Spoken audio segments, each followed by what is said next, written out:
Hello and welcome to the recordproduction.com Metal Producers Roundtable.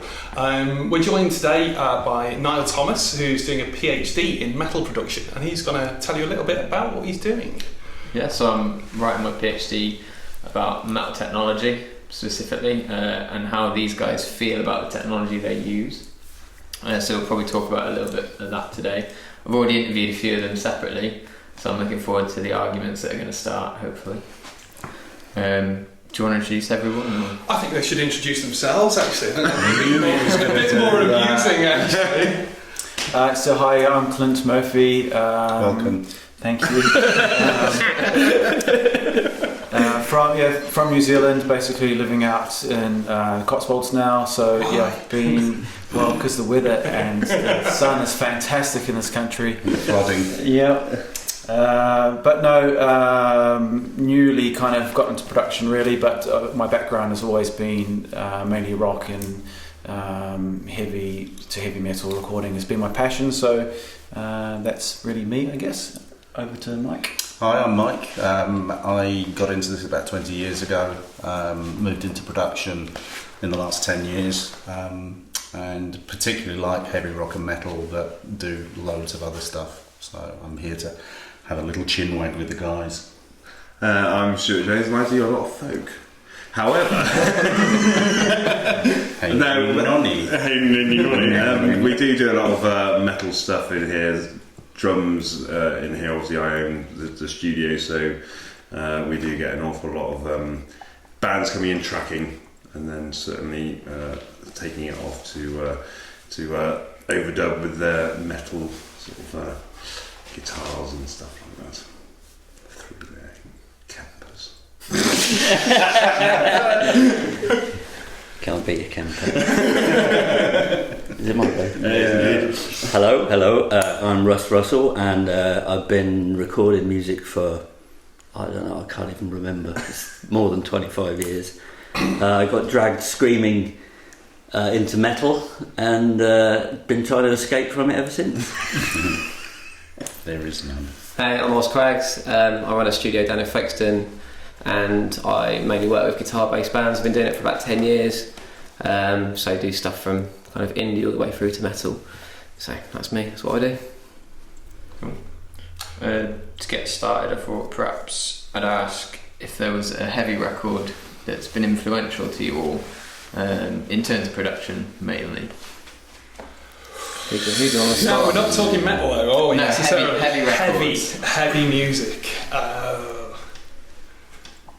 I don't even think I mean, I'm a metal producer as well, and I don't even think I know what metal is, because it's such a broad, I won't say church, such a broad genre. Who did it?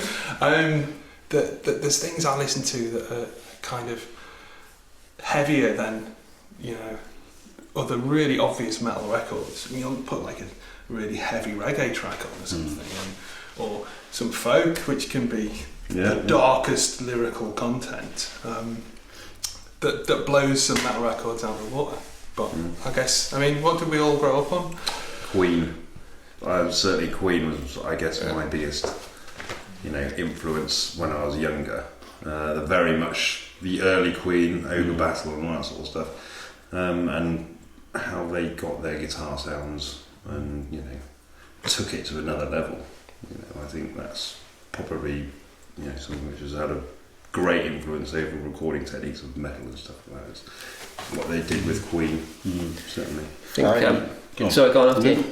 Well, I was going to say the probably the underrated Pink Floyd album Animals is the one that I think changed my life, because it was coming off Dark Side of the Moon and Wish You Were Here. Animals was just so dark, and it was really the takeover of the band, and the lyrical content was just dealing with stuff that was really dark, and I think it's some of Gilmour's best guitar playing. It's angry, and that showed me that the band that had gone from those earlier records into something sort of really moody. It just changed how I felt about the band, and I don't think they've surpassed it since.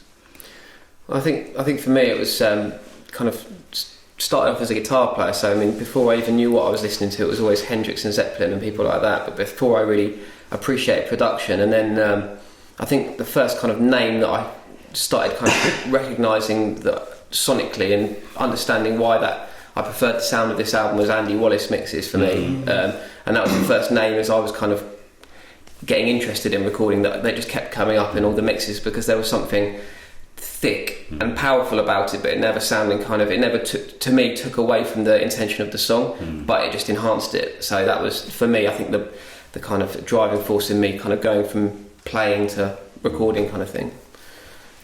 Yeah, probably for me, I mean, growing up listening to bands like, I mean, Sabbath, hey, Mike's here, but Rage Against the Machine and Guns N' Roses and a lot of these kind of, I mean, some of these 90s bands for me, I guess it reflects my age. But yeah, just like you, I started listening to records that were, I guess, well produced or sonically really, I don't know, sounded greater, and started, looking down the credits and going, Andy Wallace and Chris Lord Alge and some, and Tom and some of these guys. So I started, wondering what is this about, and being into music, kind of, wanted to be in bands, and then I kind of decided that for me it was maybe more what I really wanted to find was how to create records like this, not just being in the band. So following those kind of those ways, I guess. Yeah. So we mostly avoided actually saying any specific album. But I guess that's the case anyway, isn't it? Because, it's so hard. Like this week I'm listening to Black Sabbath. Last week I was listening to Bellowhead. Week before it might be something, Nirvana or whatever. So I guess, I always think like with heaviness, as we talk about like what's really heavy. It's about the headroom and it's more about the space for me. So like I grew up on sort of 90s and then nu metal and that kind of, and the rapcore and the grindcore and all that kind of stuff, and that was all about the gaps, wasn't it? It was all about the kind of the chuggy riffs, but with a lot of space in them. So what I find it's interesting about some of the records that you associate with sounding huge and massive. In your idea, you think, in your mind, you kind of think, oh, it's a great record, and you explain to someone, I want to get a sound like so and so, and then you put that record on, and then you kind of realise how thin it might be, or actually you don't have quite the frequency spectrum in there that you imagine. But I mean, obviously, what has come across is the emotion and the passion. System of a Down. And Korn's first album, Toxicity. We had a conversation about this. Not Toxicity. The first one. Okay. They don't sound like we imagine metal records should sound now, but no one's ever gone, oh, those drums in the first Korn record. Very few albums actually do though. You have an image in your head, like you say, of how heavy something is, but you go back to it and compared to especially modern metal recordings. Master of Puppets was a real game changer for me. And in my head, it's like the biggest sounding album in the world. But you put it on now, and it's just scooped to hell. But it's that was a real game changer for me. At that point, that made me want to make records like that. I think with what you said is bang on as well. I think for me, those great albums are the ones that line up the kind of the emotion of the song with the kind of sonic balance. But you kind of, like you said, we all do it. You fall in love with an album, and it's where the sonics line up so perfectly with the intention of the music that you think, oh, I'm going to use that as inspiration for something else, and you can't ever do it. It doesn't work because it's got a completely different method behind it, I suppose.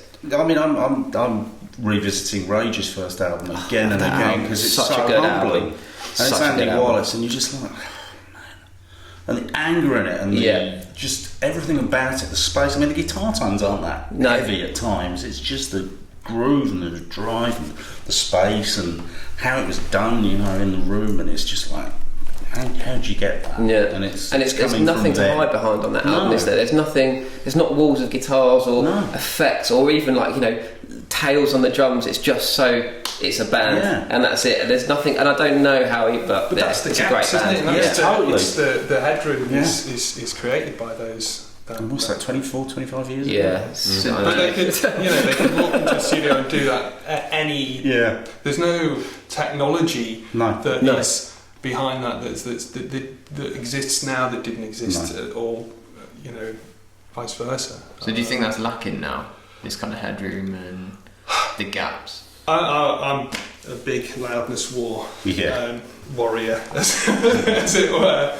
I think what's happened with EBU R128 is an amazing thing for music in terms of not smashing recordings, but people still want that to some extent. And I know, like I've talked to Russ about this before, and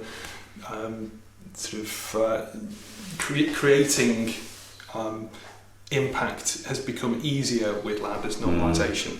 There's no doubt about volume creates an aggression as well, but I guess it's kind of a false aggression, really. Maybe. I think it's a comparison. It's like the light and the shade. Yeah. And that's why I go back to Wallace and certainly Clear Mountain as well in his genre. It's all about moving faders and creating. The arrangement's got to be good to start with, but just moving faders so that you have got the quieter bits that allow the impact to happen. Exactly, and it just.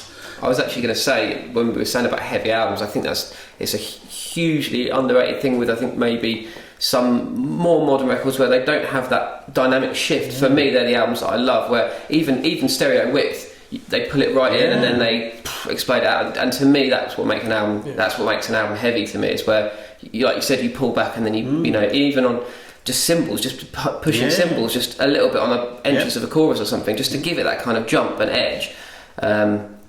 So I think, I think people shouldn't be afraid of dynamics in mixes. I mean, I think loudness is obviously, we all know the pitfalls of crushing records.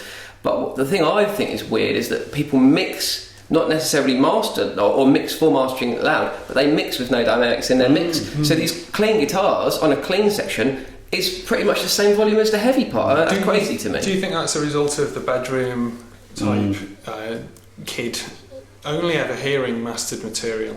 Perhaps. Because and growing up on that smashed perhaps. kind of headachy bad metal. It's interesting because it's like people actually went back and listened to three-piece bands or three pieces with the singer. It's like work with that, drums, bass and a guitarist, and suddenly you've got to work a lot harder to get that dynamic and the impact coming in when you haven't got the wall of guitars. And it's really interesting. You can do so much more with guitar tone and just like the simple thing of kicking in the guitar for a chorus. And I'm not against doubling the tour because I love it, but it's like you listen to that space you keep coming back to. It's like the dynamics, the light and shade. What were we all doing in terms of guitars for standard kind of rock metal bands of two guitar amplitude? No pod users there. I'm sure everyone will have a different thing. Might as well ask. Yeah, I mean, for me, it's about the volume of an amp. Really, getting a great amp. It's the same old story.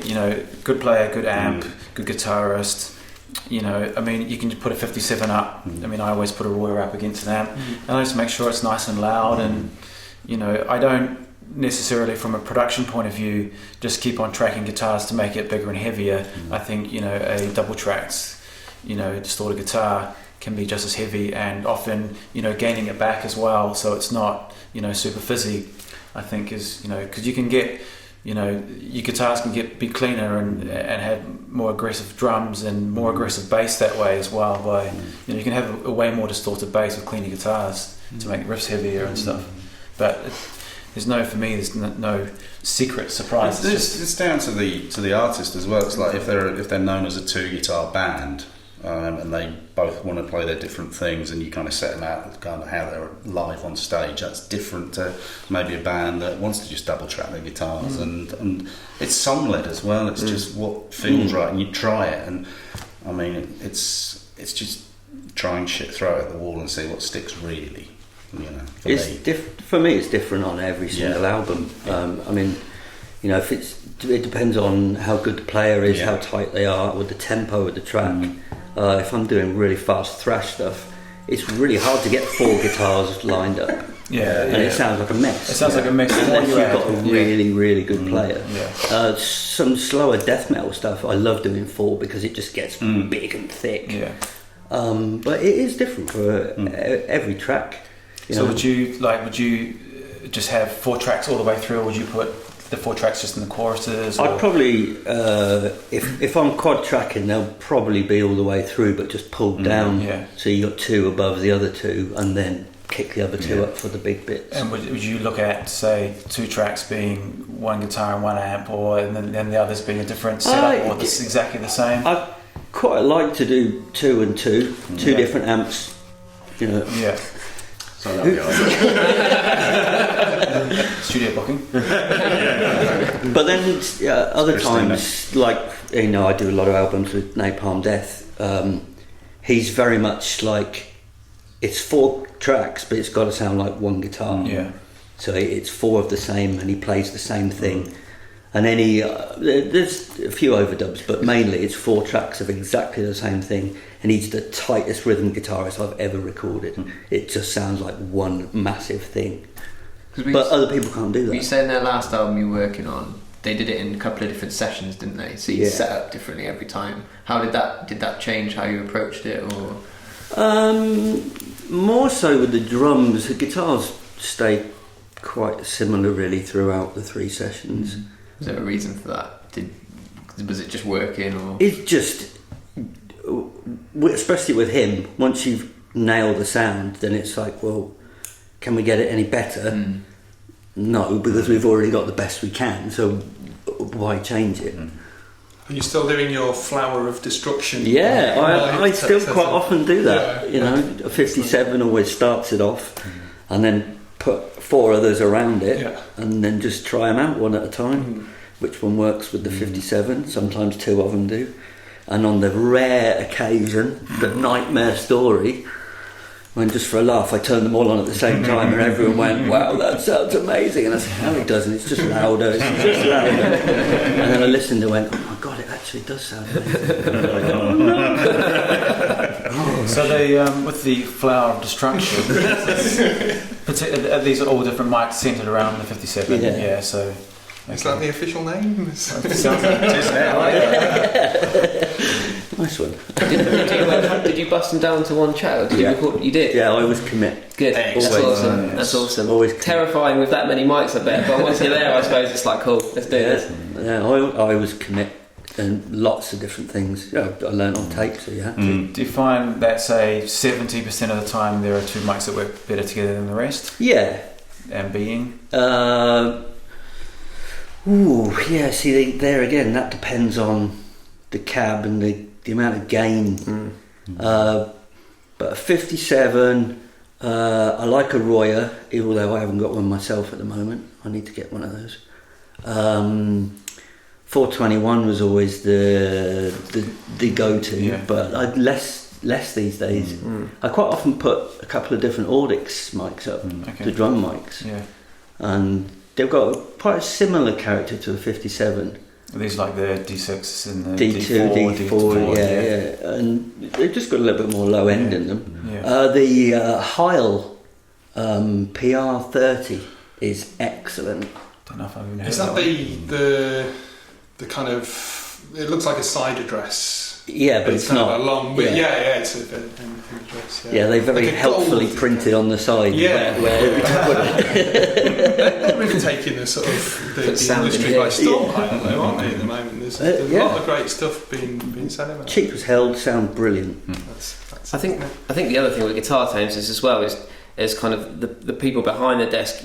You have to be paying lip service a little bit to what the guitarist wants, and I don't know about everyone else here, but sometimes people just want the sound of what someone else has already got, and you listen to it and you go, well, that sounds like a 6505 with a 57 on it, so I'm not going to be putting up 10 room mics and using quad 4 different amps and Selmers and stuff, because that's not, I suppose you have to play a little bit into what people want to feel and hear when they're playing. So but we're just saying about kind of different things. The thing I've been doing recently, just to try and make those kind of like that dynamic shift a little bit that we were saying about, is recording, doing just a stereo double track on the guitars, but I'd maybe record a DI track as well, and then reamp that into a really low gained Marshall, and just tucking it in on the choruses again for that cleaner sound that we were saying about, because it does add a bit of kind of something to it, but where it's in low in the mix, it doesn't tend to kind of be an audible, oh, there's another guitar like in here, but things just seem to grow a little bit for choruses. But that's the way I've found to kind of do things, to push things in a little bit, just to. Well, we went from on one of the albums, we went from total high gain, everything you could possibly do, to then trying the low gain channel with the treble boost in front of it, and it was like, that's what it should sound like. And it's fantastic, the clarity of the riffs and the feedback the guy gets off the guitar playing with the cab. It's like he was playing so much better, if that's possible. It was just it was eye-opening, and we ended up just doubling that because it was really big when it happened. So horses for courses. Absolutely. I think it's too easy as well, especially with people who are using amp sims and things as sort of students or whatever, to crank up the gain, or to beyond what is a reasonable effective level to actually play in a room. You wouldn't necessarily use some of the guitar tones that I hear on like demos that are sent in to me. They would not be tones that are used in a room if a band was playing in a room, which is what usually works for me anyway when I'm doing records. But I'm always a sort of a 57 on the cone, and then like a 47 a foot or two away, maybe an 87 kind of 45 degrees, because I always think that what you're recording is not the speaker, it's the cab and the guitarist in a space, and how they interact, and it sounds very different to me I think. Could be in my brain, but it always, to me, it seems like a different thing to have a guitarist in control room versus having them in front of the amp. And obviously there's compromises. I can't decide. I keep changing between the two, because for me there's benefits and pitfalls for doing Absolutely. both. The thing for me is how the player responds to it. So if they prefer to be out there, even if and with the sound they're recording with, even if it's not the sound that eventually makes it into the record, if it makes them play better, then that's the sound to use, and then you kind of fit it in the little speakers at the end, and because it's not an authentic guitar sound. The 4x12 doesn't come through those little speakers. No, that's it. That is always the battle for everything. But if they think it? they're recording it that way, that's great. Yeah. And then you go. We tried every amp of Tipton's in the studio. We reamped and kept reamping just to go through that exercise. It took 2 days because he wanted to hear every single amp, and we got it down to 2 cabs before we did all that. But I mean, literally 2 days reamping the whole thing, and you just sit there. Did you go back to the first one you tried? We did some interesting things. We did use some Angle plugins as well, because they worked on stuff. For certain things, and we used a lot of gain down small amps as well. There was putting to shake the case. And also feeding a little 15 watt into a 4x12. Yeah. Brilliant. The clarity that comes from the note, definition and stuff on riffs. Because I mean, some of the playing, you've worked with Richie. Some of those things are just like to hear the definition of those notes, you've got to it's kind the of back speed it you can push them out as well, But that, again, that was that. What's the Woodworm kind of approach for guitar amp? Well, funny enough, we do use tuba bass. I mean, generally, I do actually use this room a lot. I know a lot of people like to use a small, very sort of tight sounding room to get that close, intimate guitar sound and the real, head splitting. But using this room, you often use a couple of 87s in the room, left and right, and then probably a 414, 57, and then maybe the 121, depending on. But yeah, I'd go quite over the top with the mics, but then I would thin it down once you get the sound.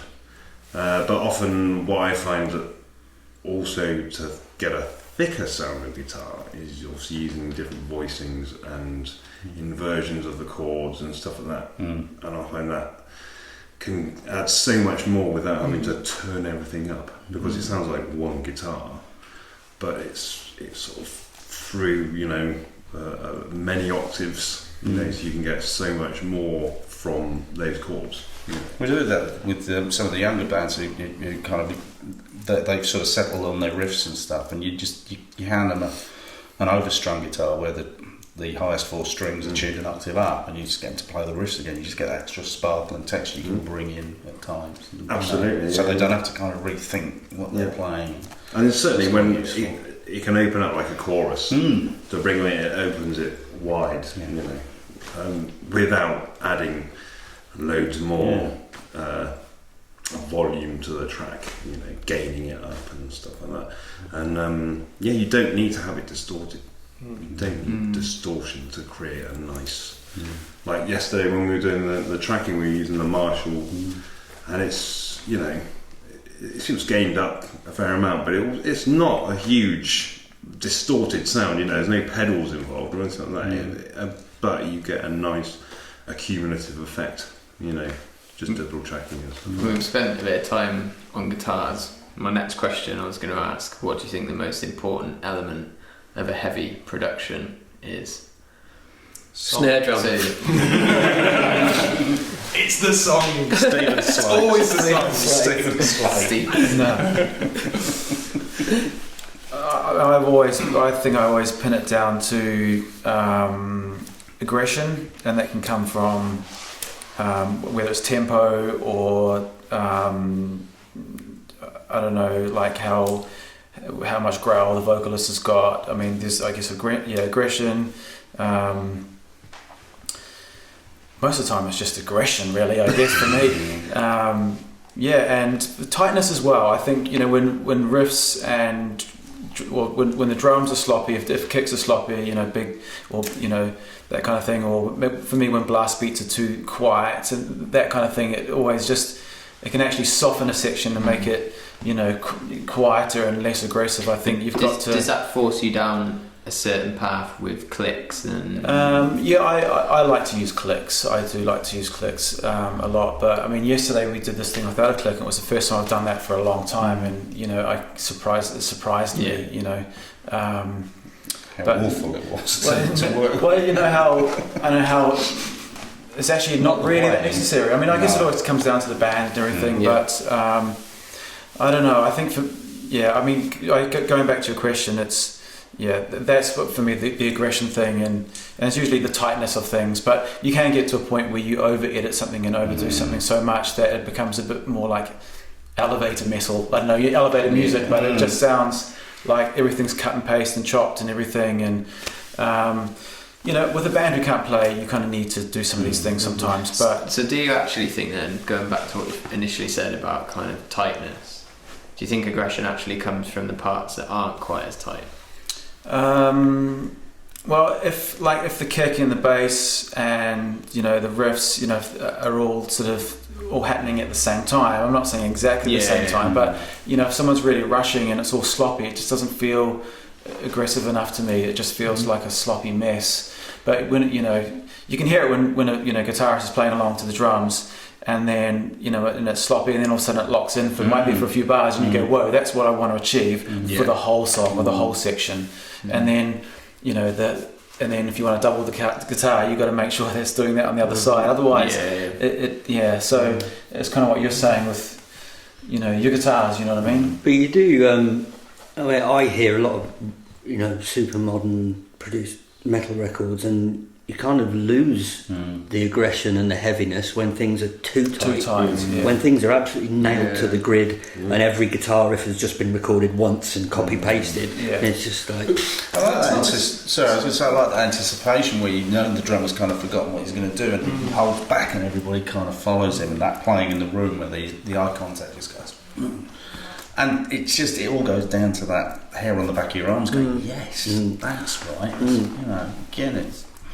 I always think there's a common misconception about click tracks in that they're there to have the notes starting on the beat, whereas actually I always think of them as a way to maintain the rhythm of the music, so the listener isn't put off. But then you can do clever things like you can push the bass by playing, not in the computer.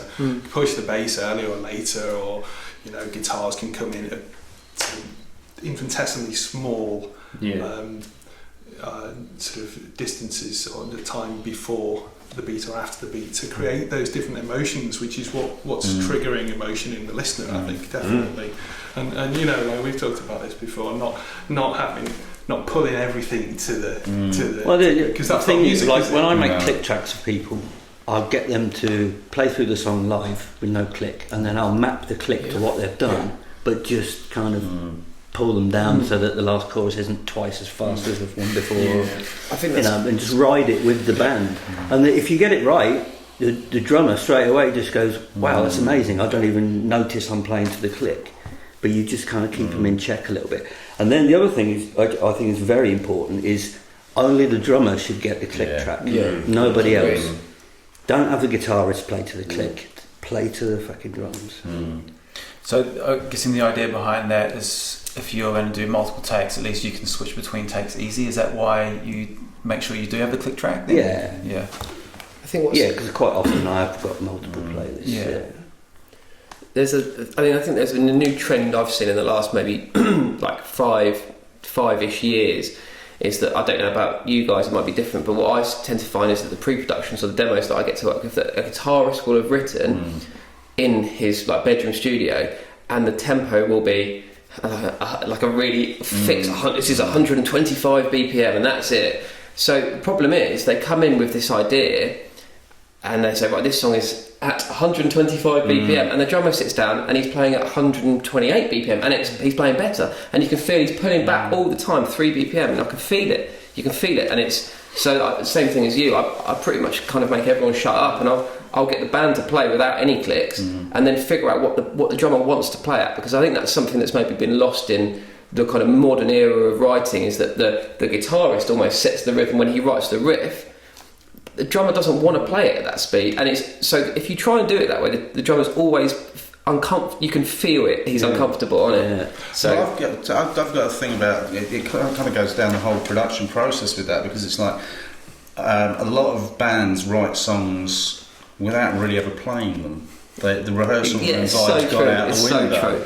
And so you get this whole thing mapped out. And I've heard albums that I've done, and I think immediately I see them live, or I get the live version, I'm like, well, that's how it was meant to sound. Yeah. You know, it's like the song grew into what it was meant to be.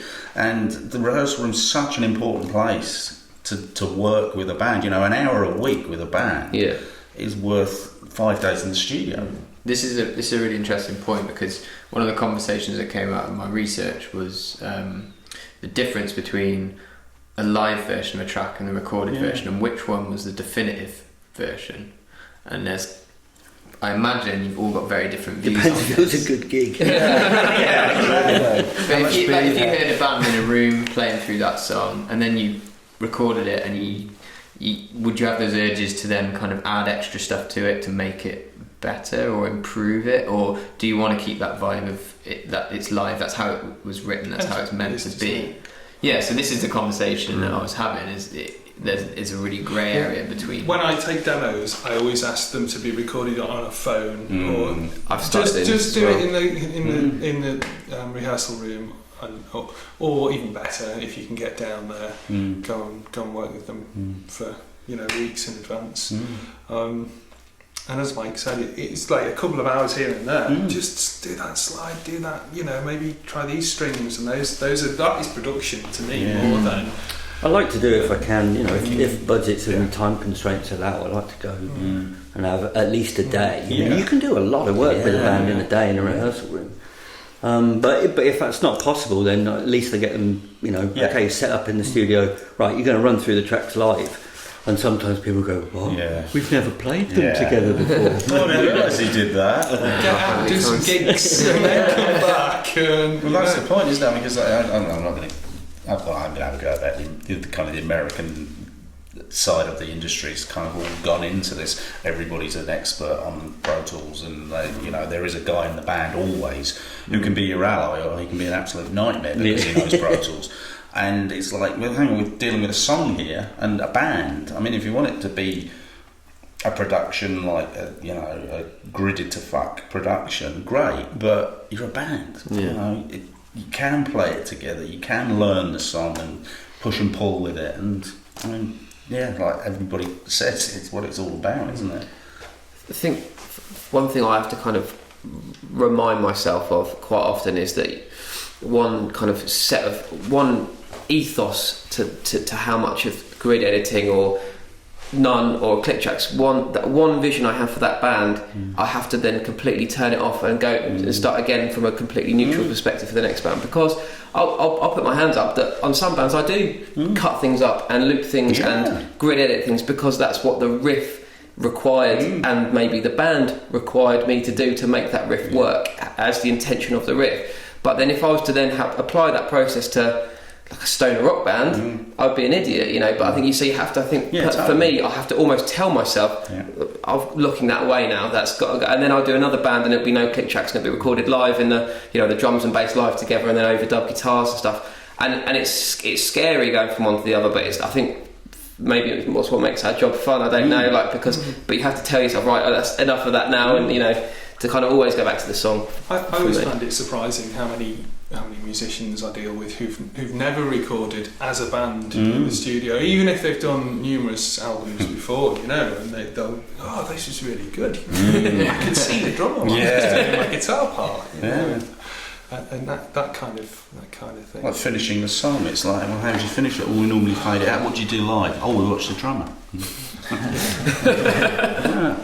I think got that ending. Fade out. Yeah, it's a compromise, isn't it? So we've got this idea of aggression, and timing seems to be quite important, and how you work with that, and not having fade outs. Is there anything else in terms of production that is almost like invaluable to a heavy record that you feel kind of applies to maybe all of the records you've done, or?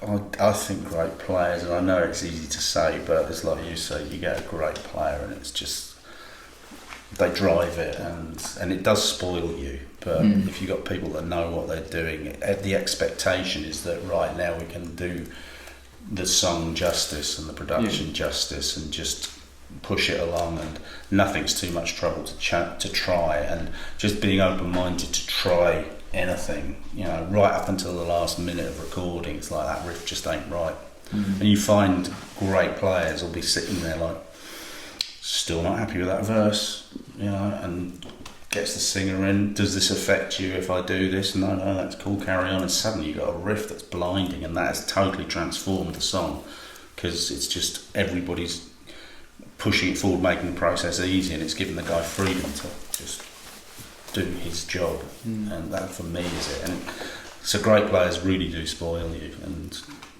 they know what they're doing. Not the ones who play lots of notes either. No, the ones that don't play lots of notes. Well, I have to say, you listen to early Sabbath, and it's like some of the riffs that are just like 2-note riffs with a bend in it, and you're like. Some producers, I mean, I won't mention who it is, but I worked with a drummer, and he said the producer was a nightmare. He wouldn't let me anywhere near him while he was editing. I'm like, well, they're your drums. Yeah. I mean, tell me if you don't like this. Yeah. And he's like, he sat there for 10 minutes, and he goes, I'll leave you to it. But at least he had that chance. Yeah. It's like, do you think that's something to do with like passing on control though? Because when you're saying about guitarists writing parts now, and that's kind of like an accepted thing for young bands. As a drummer myself as well, I'm victim to that. So I've had guitarists write me parts before, and I'm like, I can't actually play that. That's impossible. Well, they get locked. A lot of the time, a particular guitarist I worked with got locked into the demo program drums so much that we were kind of, when we were doing the drums, it was like you got to let him try something. He's your drummer. He's really good. Just let him play. I think that is the for me the critical problem in the current era of where we are in terms of technology versus production is that I don't know, maybe it's something that I've just encountered so much in the last few years, is that people do a demo and then they just fall in love with it, and you feel like they come to you and they go, oh, we like what you've done, so we want to, but don't change anything. And you're saying, but this is change one thing and they go, oh, that's missing. What are they paying you for then? Yeah. That's well, you're getting paid. But it's true. It's the thing that I really battle with the artists and say, there has to be.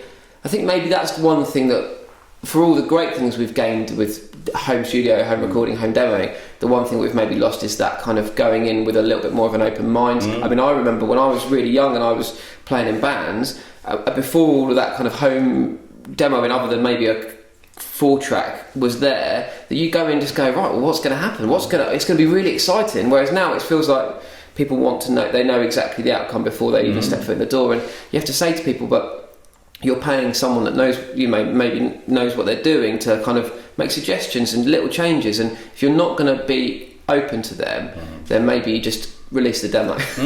Yeah. Yeah, absolutely. Do you think that's something that's like prolific in rock and metal though? Or do you think that's sort of crosses? Yeah, definitely. It's guitarists mostly. I disagree, to be honest. Pop music and stuff as well. Yeah, everyone has demoitis, but the people that have the most demoitis are usually either the record company, the manager, or the dad manager. So that's the difference between kind of rock and that pop world then, you think? Or? I don't know, I think everyone just gets attached. And you were talking before about the difference between live, gig and studio recording, and people in their minds, they think that what they sound like live is amazing. When people go to gigs, they're drinking, it's great, it's loud, it's everything. To try and translate that onto a record is a really difficult thing. So often, what I do is, set them up live, record them at the start, and I make sure I keep that. And then so if there's ever an argument down the track where dad manager comes in and says, they just don't sound like they do live, I'm like, okay, well, would you like to hear it? Yeah. And then you can play them. That's great. That's a great idea. And they're like, actually, you can't really sing, and you can't play in time. But I think I work with them. I like the dad manager thing. There are some good dad managers though. Yeah. There are. Yeah. Just That's what I'd say. not many. So technology is quite a prolific thing, really. It sort of comes up when we talk about production for metal. Is there a particular piece of technology you can't live without? Pro Tools. Yeah, a lot. Devo. Speakers. Speakers. You talking about technology that's come of in the last 10 years or something, or what do you mean? How Kettle. Yes, that's the most You need to important. be the lead of it, because I never bring one with them. So specifically for kind of producing heavy records, is there something that, being truly honest with yourselves, you couldn't do without? Oh, we're not talking about standard recording equipment. We're talking about.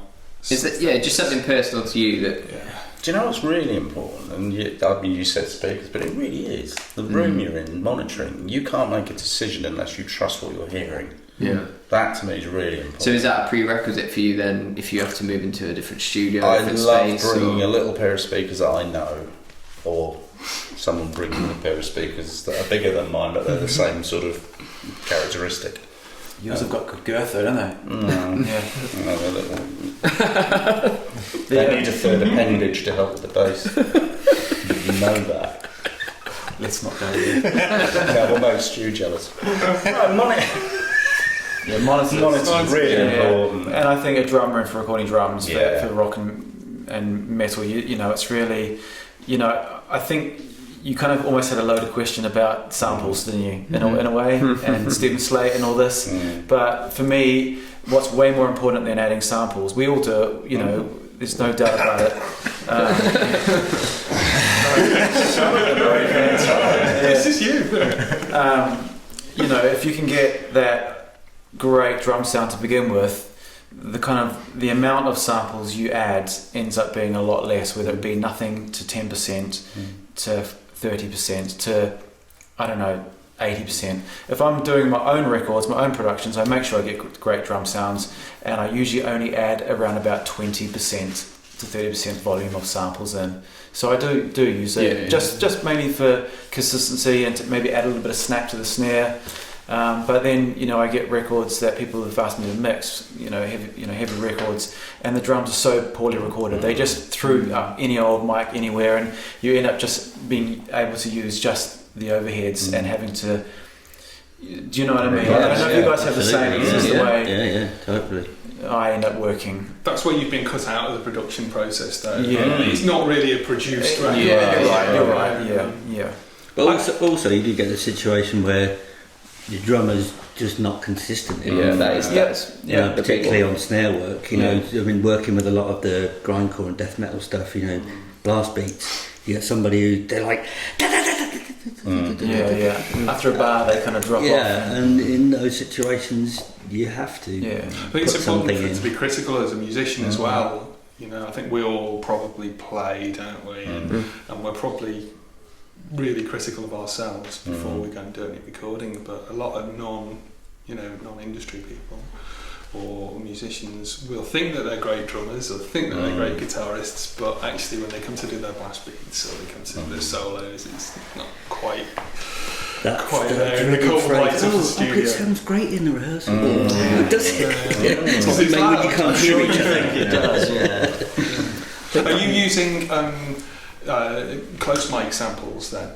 When I record a drum kit, I always record my own samples from that particular kit, and I would, if the kick drum is not consistent enough, which is usually 99% of the time, I take my own sample and I actually paste that in so it's the sound that I created. It's the sound I went for originally, so why not use that sound? And then I might add a little bit of another sample underneath, and that's my 10 to 20%. So I do that, and then for the snare, I would often use slate trigger or something like that. That's what you're talking about, to get that consistency, because if a drummer is hitting a snare really hard and then going quiet, no amount of compression can make it sound even and good at the same time. So by adding the sample in, it just gives that slight consistency. Well, ultimately, I mean, you can sit there at a desk and put compression on and the gate and then an expander and more compression and EQ it, and it's like, well, was that the real snare drum sound anyway? Exactly. What do we want? A punchy snare.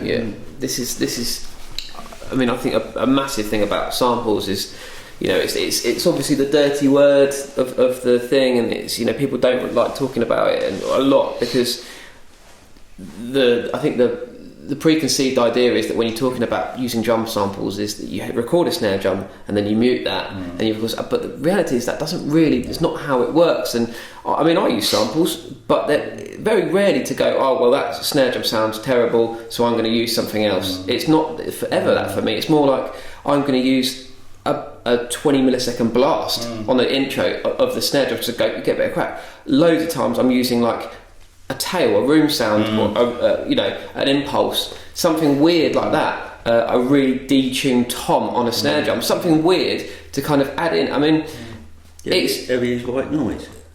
Someone told me about this. I haven't yet, but I'm quite excited to try it. I think someone mentioned that recently to me. It's like anything you want. There's technology there that it's bizarre to me that I think.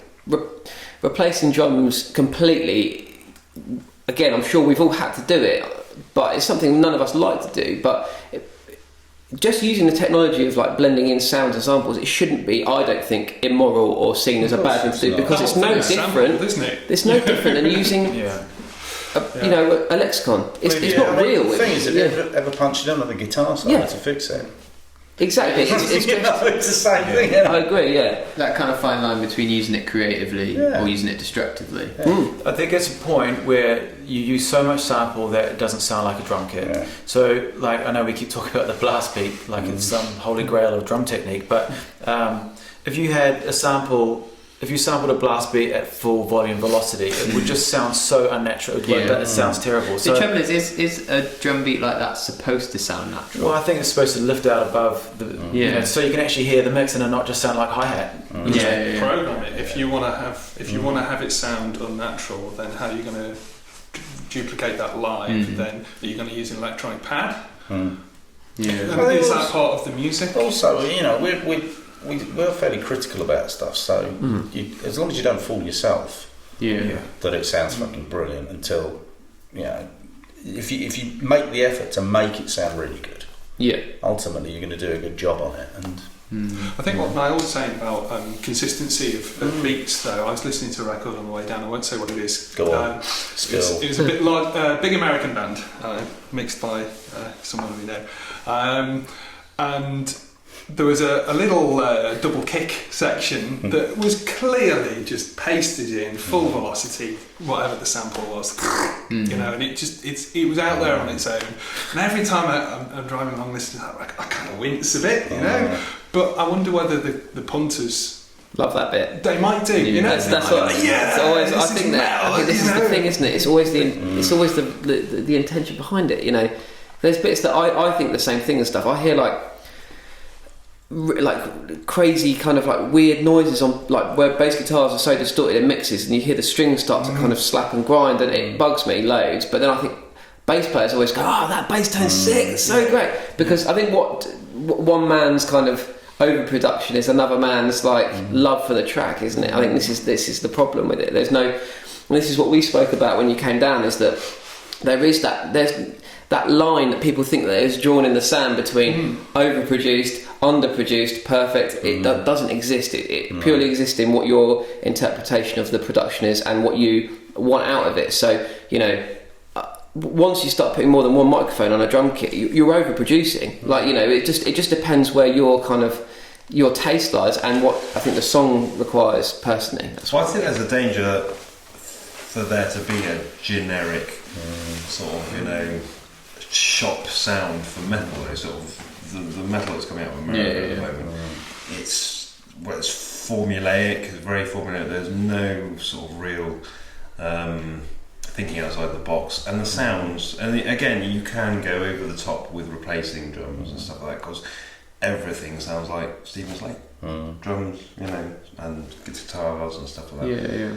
Which is why, you know, it's important, because when you're doing things at home for the home sort of recording artists and stuff like this, they will rely upon those because that's, you know, that's what's seen as... It's linked to success, isn't it? Exactly. That is the industry standard, whereas it's more of a case of convenience almost now for producers to sort of try and hone it to that generic sound, because it's not like it works, you know, so people sell records. Well, something I remember speaking to Russ about was, you sort of said there was this point we've got to with metal production where everything is, we can't push it any further, this kind of oversampled. I'm really pleased now there's a backlash starting against that's what I was going to say. Even with very young bands coming in the studio for the first time, I'm not being asked to do that anymore.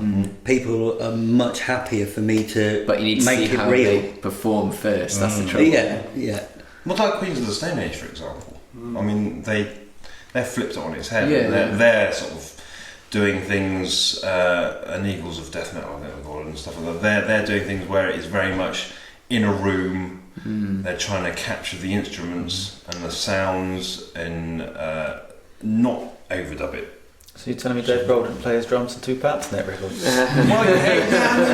So is that overproduced? Yeah, but that's a production there. That's sort of Slayer stuff, all that sort of stuff, and suicidal tendencies. And he didn't like it either, did he? No, absolutely hate it. But the fact is that you listen to it, and it doesn't sound like a metal or you know, like a generic.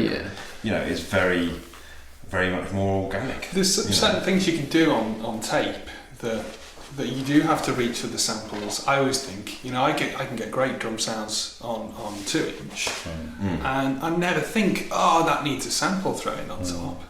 But then sometimes, you know, or replacing or whatever, sometimes when you're doing digital recordings where there's less flex in the medium, you know, then you're looking for different things. Like I think one of the things that I wouldn't like to live without in terms of rock and metal production is just like throwing on the room sound of the snare, just triggering just the room sound. So I work at Parr Street up in the northwest, and we've got a huge live room, so I always get a decent, you know, few snare sounds beforehand in the huge live room, and then that's kind of that's kind of a different approach to sampling. This is exactly it. Absolutely, Exactly I it. think that's as you were saying earlier. There's the Stephen Slate way, or there's the taking what you've recorded, and actually producing it and replacing it on a track because it will enhance the track, but it still has that character and it's still unique to what you did to that production, whereas the other thing with triggers and stuff like that is you can just go to. Is anyone here like triggering gates then? Do you do gate triggering? Yeah. No, much success? I've tried it a few times. Yes and no. I mean, mostly I cut everything up manually instead of gating if I've got time. I mean, it takes time, obviously, but like toms and stuff, I'll individually clean up every one. Yeah, put the fade on it how I want. I've got into that, which then you can use the expander a bit more. There's a thing I do, which I can't say I invented, but everybody I show it to goes, wow, why didn't I think of that? Filter your tails so there's no cymbals after the tom. Don't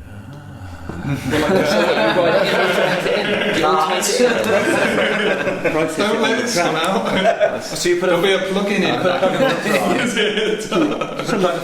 Somewhere around 400, somewhere around there, just process the tail so that you've got all the nice. So you use the audio suite, or do you actually? No fucking cymbal. Do you use the audio suite, or do you actually? Yeah, audio suite. Audio suite. Everyone, you just crossfade it so it goes nicely. Yeah. That's awesome. So that leads me to another thing. I mean, you've probably spoken to a few people who do separate takes with shells and metal. Is anyone doing that? Do you know what? I've never done it. I really want to, but I just very heard. 80s. I think it's. I've heard so many great records that sound great, but I've just heard too many horror stories from drummers. Even we were saying about Dave Grohl, just even he suffered doing it, and I think if someone of that calibre kind it's of just got to be soul destroying. I've met one person that's done it, and it just quadrupled the amount of time that they did, and actually they didn't achieve anything. I've done it a few times on a couple of records. It didn't really cause too many problems. Do you think it sort of improved it though? Yeah, definitely. But not for the whole thing. It was just certain sections where I've had to do it out of necessity before, where a drummer can't play parts that have been programmed by the guitarist. GarageBand on the iPad. The only option was to use the programmed drums but record real cymbals. Yeah. And that works really well. I mean, that's the other option. That's the other option, to have electronic drums. If you're going to resample everything, then why not just have them play it in and have cymbals? But this is the point I was making about kind of the moral line in the sound. I mean, I personally can't see how splitting up a drum kit into two elements of kick and of shells versus cymbals is any more morally acceptable than taking an original intentional playing and dynamic and cymbal and blending in a sample. To me, having it played as a performance is more organic personally, but then we're all different. I'm in your camp. I've done it, and I've actually done it a load of times, and I don't do it just with metal. Sometimes I do it with rock or pop music. I do it with pop music sometimes because I want, say, a really, really dry like shell sound, but with a massive open kick or something like that. So, but I'm in Russ's camp there with out of necessity, and what I usually say to the band is, this is what you're supposed to be playing. We can do that, but we've got to do something that is soul destroying. Do you want it to sound like that on the record, or do you want to change the part, slow the kick drum down so it's not doing 200 BPM triplets, or do you want it to be 16th notes and change the guitar riff and everything? And usually they just say, you know what, I want it to be this part, and I won't tell anyone if you don't tell anyone. And so now we're telling everyone. I'm not going to name bands, but there's been lots of bands for me, and usually I kind of do bring out the whole, look, hey, Dave Grohl done it, and they go, what, Dave Grohl did it, so it makes them feel a bit better, and at the end of the day I'm making the record for them and it's their decision. I give them the options of, this is what you can do.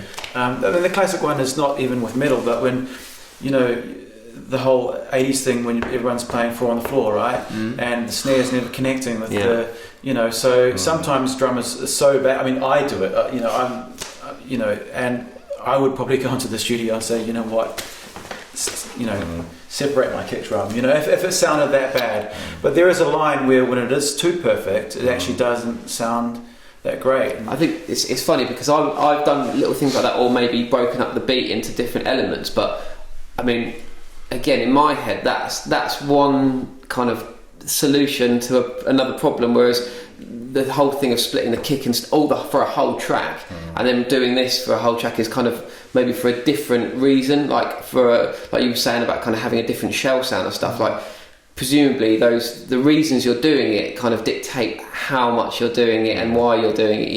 Do you know what I mean? I think this is what we're coming back to. I think it has to be like you do a technique for the purpose of something, don't you? And I think like I just can't.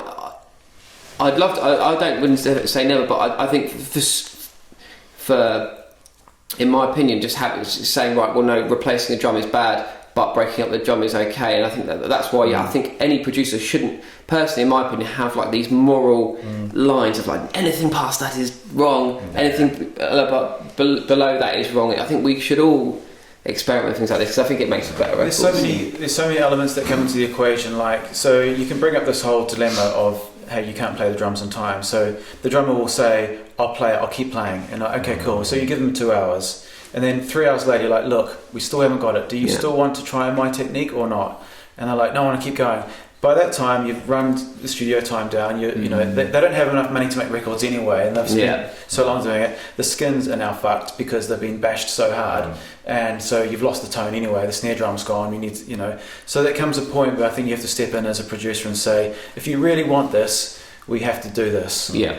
Or we don't record the song, or we change the part. They can probably play it 6 months down the line. Yeah, that's the thing. Yeah, they go, and then but that's always the case when people make records. They always feel like if we'd only rehearsed, But most people, especially on their second record, are writing the record as they're going into the studio.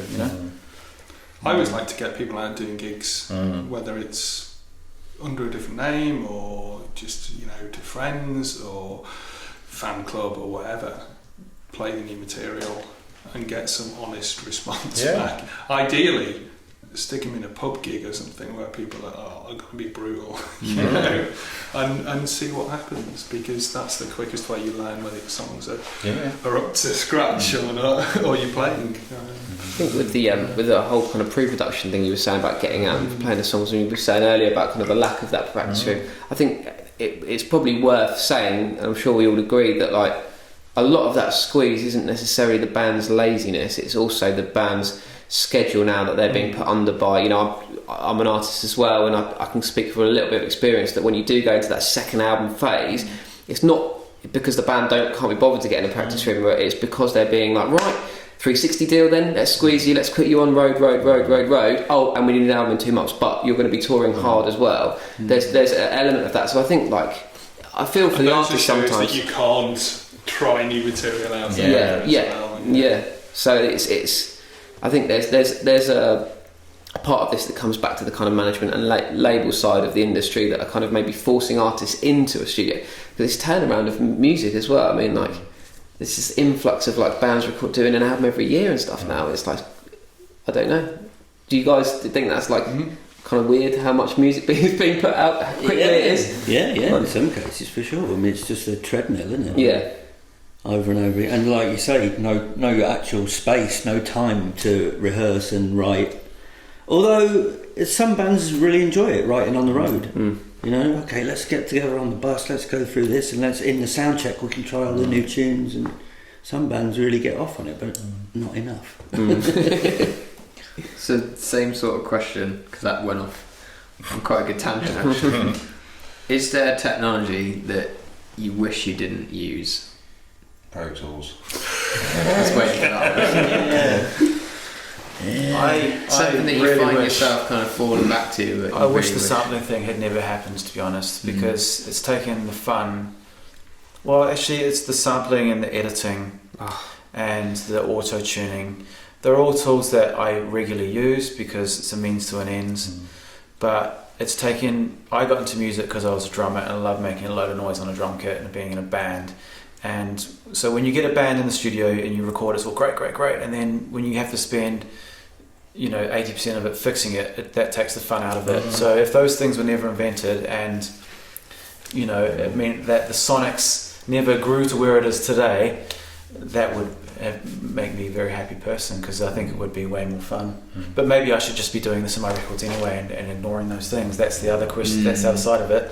Maybe I've been sucked in. There's pressure though. Yeah, there's pressure. Pressure from clients and record companies say, hey, it doesn't sound like so and so. It's like, Is that felt globally, do you think, the pressure? I can't say I feel much pressure. Only just the amount of work there is to do. Yeah. I very rarely have a label come to me and go, you must make this album sound like this, because if they do, I just go, well, you've come to the wrong place. You're going to get a record that sounds like I did it, not something else. Yeah. So is there anything else? Technology? I'm going to stand up for Melodyne. Because Melodyne it's rubbish at tuning, because tuning is something you don't need to do, just retake it, but it's great for other things. That's the one sort of redeeming factor. So there's the whole auto-tune argument, and the public's misconception of what auto-tune is, and also the punters not being able to hear the artifacts of auto-tune is something that really kind of gets me angry. And it has its place, like Clint was saying, it's got its place definitely. But there's some great things you can do. I think Melodyne in particular gets a bad rap as a tool. Some great things you can do in terms of moving and changing, just as a volume. Just instead of riding a vocal, it's kind of useful for just leveling out even notes in a guitar solo, or just when you need to just do a little tiny tweak. But what you said there, it's a tool. And that's how I see everything. Yeah. It doesn't matter whether it's a piece of software or a microphone or a drumstick or anything. To me, they're all just tools that you use to make what you want come out of the black boxes. I think sorry. Yeah, okay. I think we'll probably kind of go back to the whole thing about demo-itis. The tools that the bands are using to demo their equipment, demo their songs, they're almost too powerful and too distracting. Not too powerful, but too distracting. Like they offer so much. They do. I mean, I've done great records people have brought in half done on GarageBand, and they've blown me away with the stuff they've been able to do at home, and we've taken them and released them or whatever, sort of taken them up a level. But equally so, you do get that whole guitarist writes album on GarageBand, brings in and says, I want this, and I think that's the killer to creativity and the sort of as a producer. I think that's exciting for bands though. If you take the production side out of it, imagine if you were in a band and had access to this stuff. If I would have had access to this stuff when I was a kid, I would have been all over it. And it's cool, bands, especially with the internet, people can actually get themselves out there. They can before you needed a record deal or whatever to try and get music out there as a band, but now you've got a Facebook page, you've got Twitter, you can actually, you've got your own publicity at your fingertips, and for a band that's awesome. If you strip back to how you may have got into it, and for me it was music anyway, it just means that a lot of us suffer because it's now made our job a bit more difficult as producers and engineers. So that you get paid less and there's less work, I guess. But maybe, I don't know. Yeah, it's a different type of work.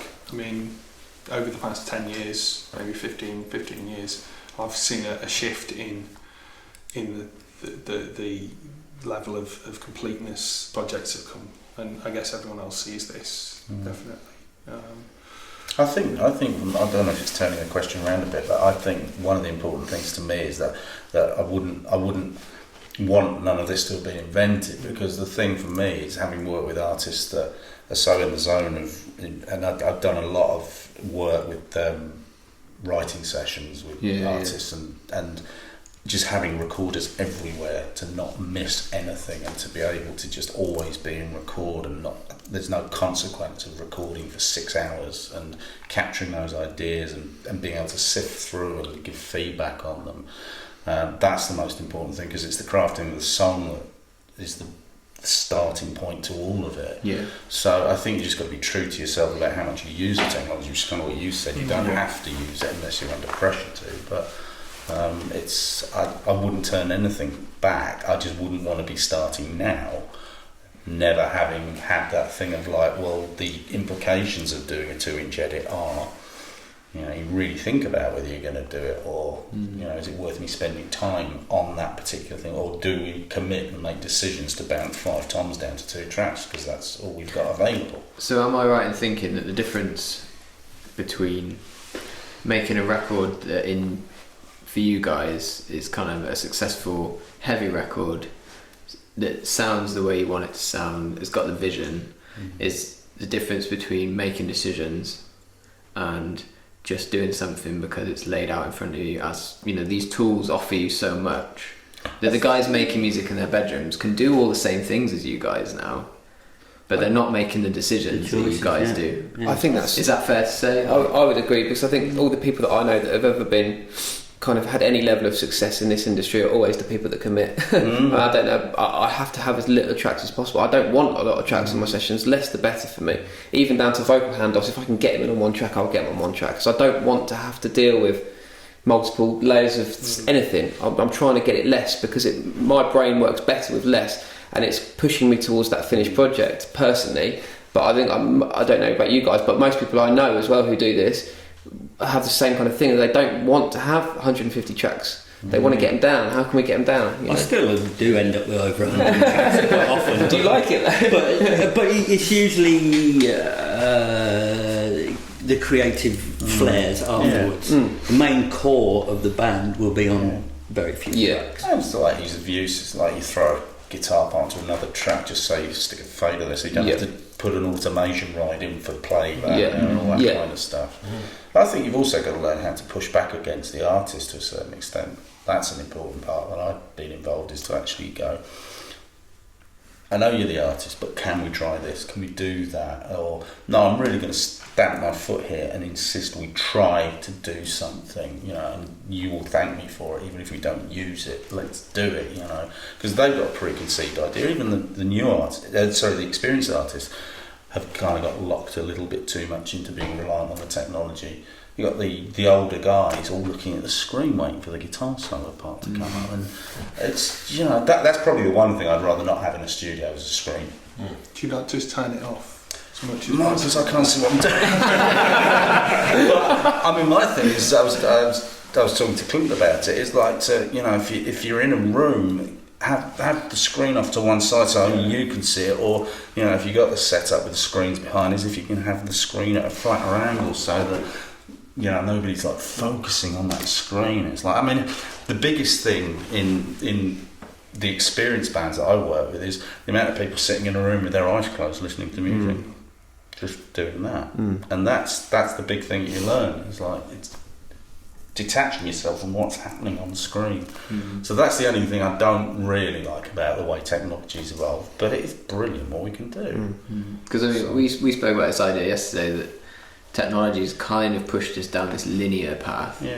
If you think in terms of like an analog desk, sure, it's linear, but it's vertical, whereas the screen introduces this new paradigm that everything's kind of laid out in front of you left to right.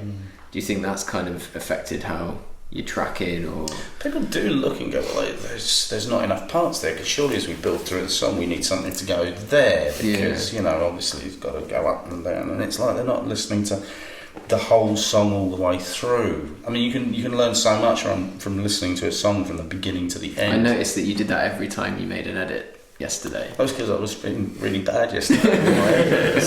But you have to. You've got to do it in context. That's what I mean. You can't possibly decide that new drum fill or that part going into the solo is working unless you've heard it from the verse and the pre-chorus and the chorus before. You have to listen to the whole thing in context, because suddenly it's like you're deciding on whether you put in a half-time bar or a 5/4 bar just to do something to kind of put the listener on edge.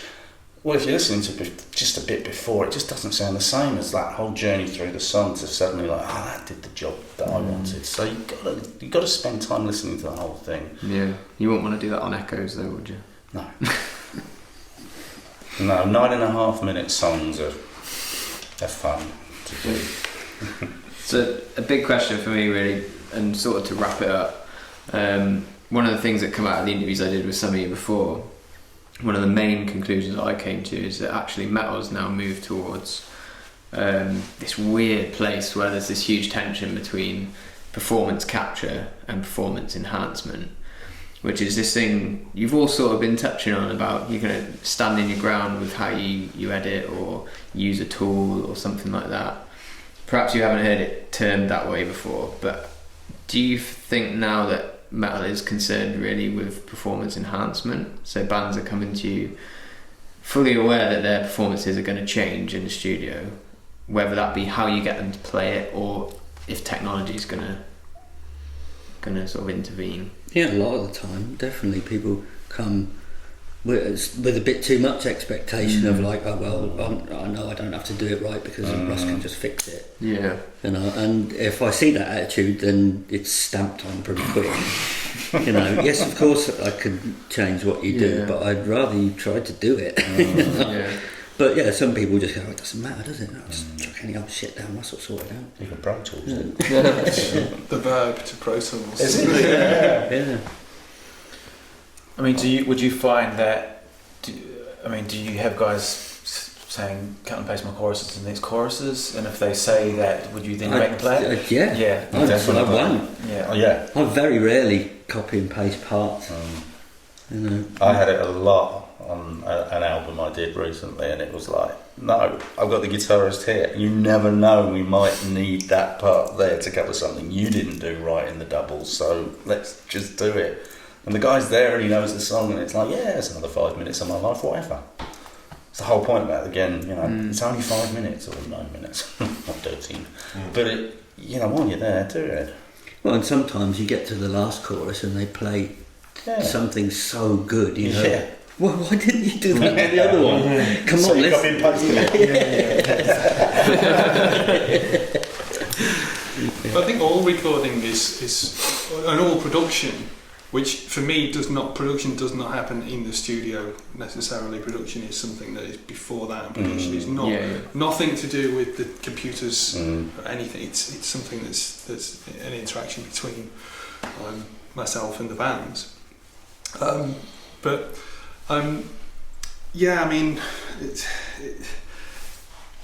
think that's one of the things that people have always expected, enhancement of their performance, because that's what recording is about. Ever since the first reverb chambers were used, it's a technology, it's an industry that's based on the technology of enhancement. I mean, the mics we use are all specifically designed to bring out the best in certain elements, aren't they? You know.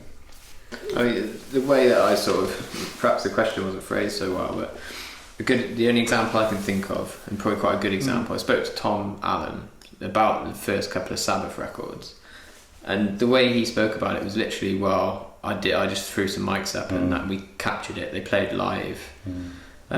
So for heavy records, I would argue that you can't get any better than those first three records, right? It's just kind of a given. Feel free to jump in and disagree. When you stand in a room with those guys playing, it's like... Yeah, so Mike probably can share some light on that, but to me, those were performance capture.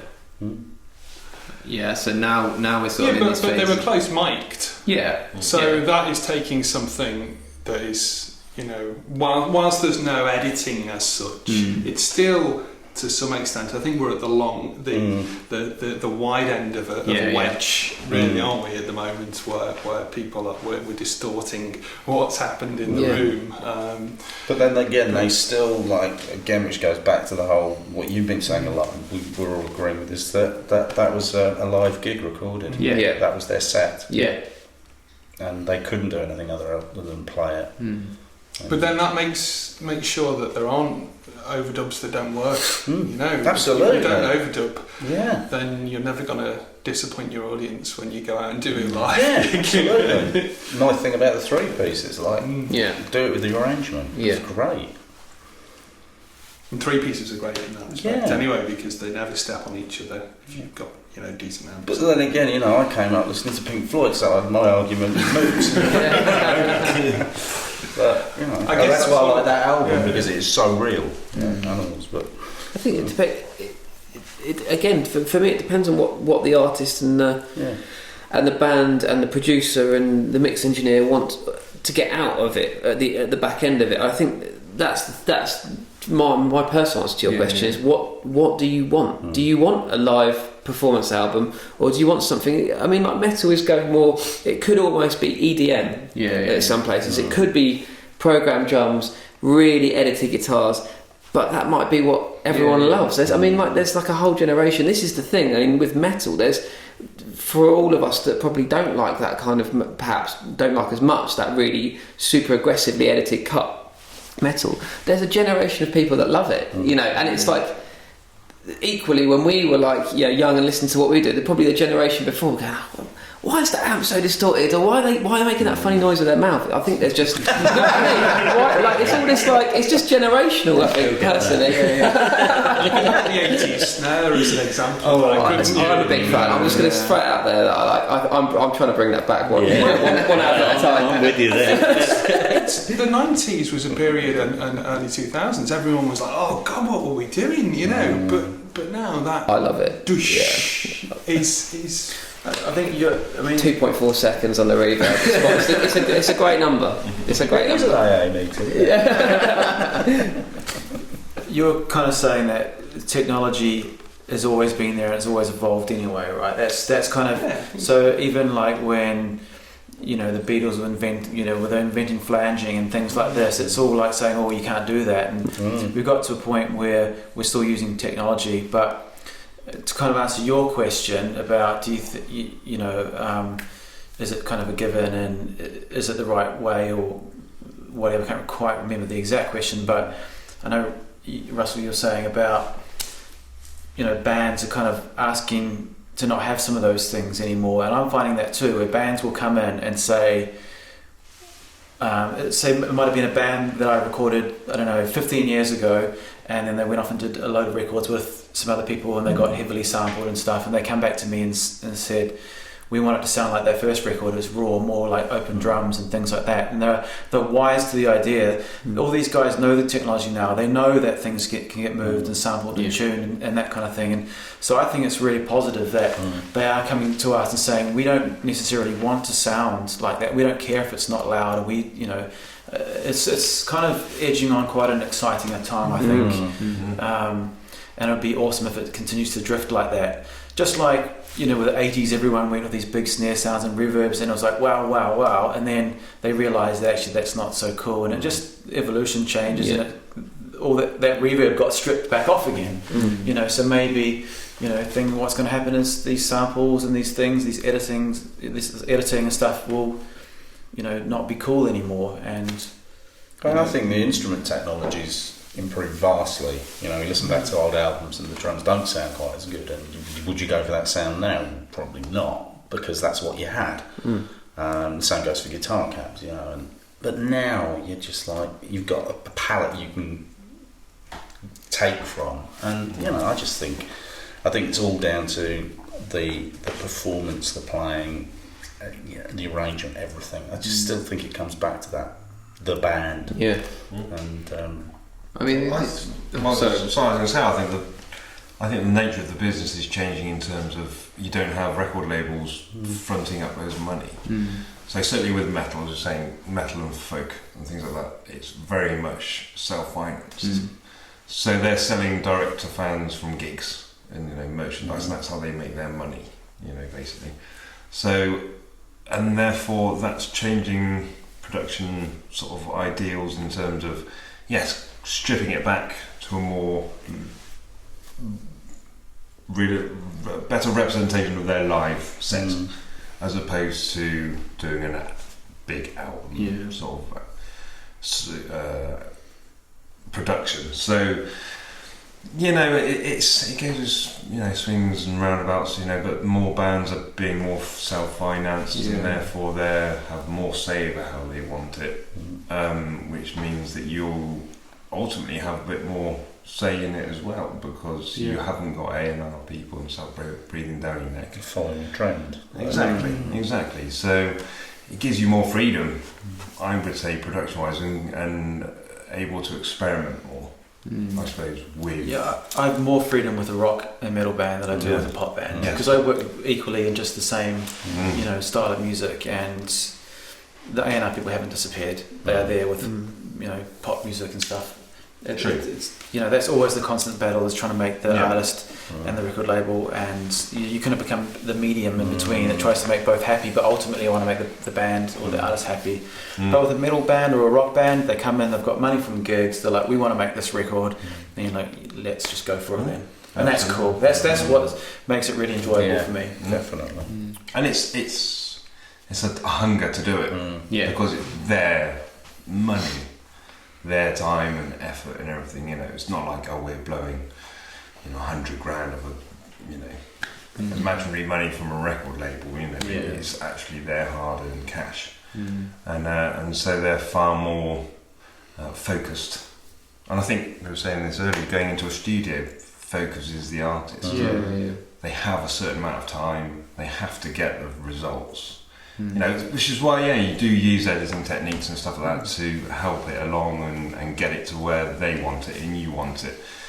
But you don't want to stifle the actual creativity and the performance at the end of the day. I think Russ said it like spot on. In my opinion, is that it's all of this stuff is just a tool. It's like you can misuse any tool. You can misuse reverb, and you can misuse flanges and EQs and compressors and everything, just as much as you can misuse samples or editing or Pro Tools or anything like that. I think you just have to always have the song in your head. I think personally, that's definitely. I mean, the only other thing about performance is obviously, because now going back to sort of talking about how this sort of trend in records that are really kind of oversampled and stuff like that. Kids can play that stuff now. Do you find that? Like, kids are coming in and being able to play these kind of stuff. They sing auto-tune. I've had this a couple of times. It's the weirdest thing. No vibrato in the voice. How do you deal with that?